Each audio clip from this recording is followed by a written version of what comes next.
Hello to everybody. Happy Saturday. Now we spend time in the swimming pool. His name is Princess Resort. Okay, and this one is the entrance, the main gate. And this one, you see, to all Baghdad people here. If you spend time with your family, with children or relatives, cousins, you can visit this one. You see? It's very nice. There is also playground for the children. You see? May Madam, Sisi and their friends, their children, they come here to spend the Saturday time. This one.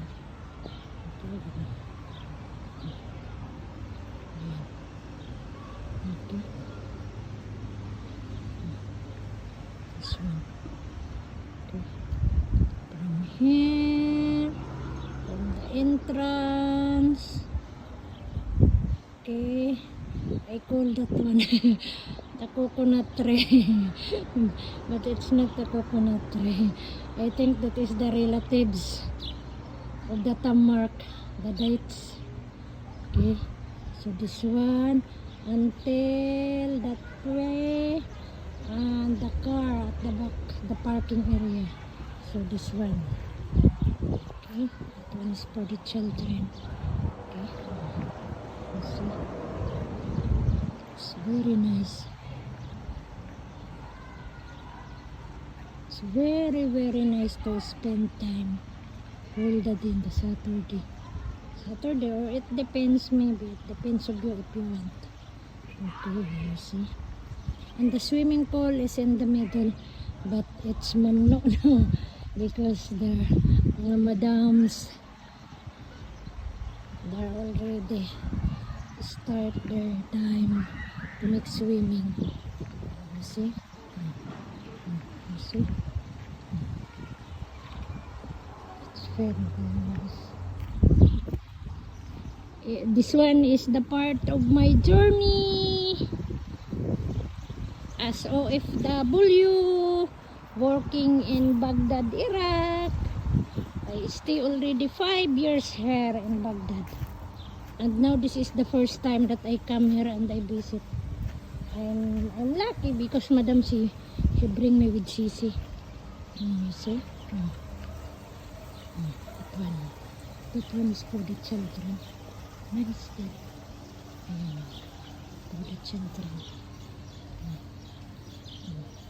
So, if you have a lot of children, you come together with the cousins and relatives, so they can spend time on this side. Okay, see? It's very clean and very nice. You see? Wow. Very nice.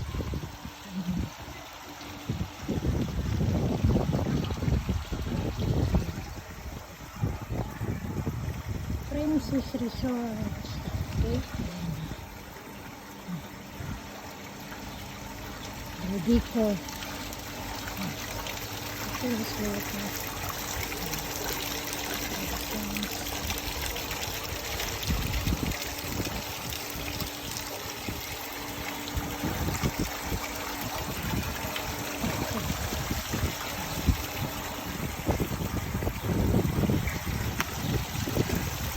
There is no fish. That's on the pot fish. Para it's unique.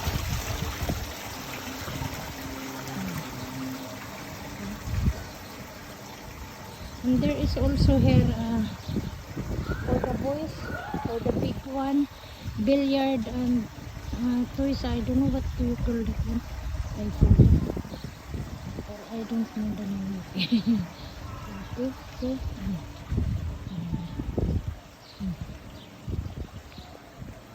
I think this one is olive. This one is a tree of the olive. Yeah, if I'm not mistaken, it's Tree of the olive.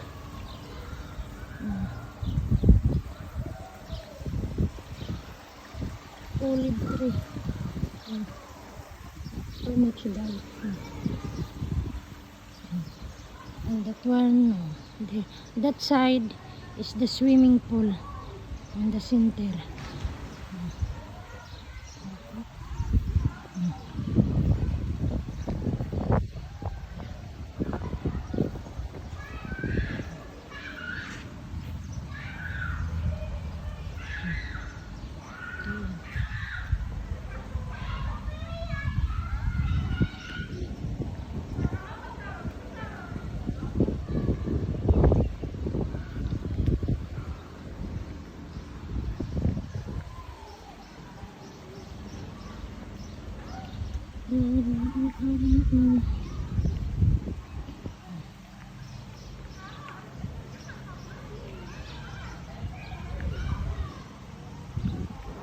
Okay. So now I just cut until in this side because the madam is under already in the swimming pool. Okay, and thank you again for watching. Bumbilya yata yan sa Pilipinas. Thank you again. Thank you for watching. Thank you to subscribe me. Keep safe to everybody. Bye. Shout out to all you subscribe me. And thank you again for the likes. Keep safe. Happy more. And bye-bye.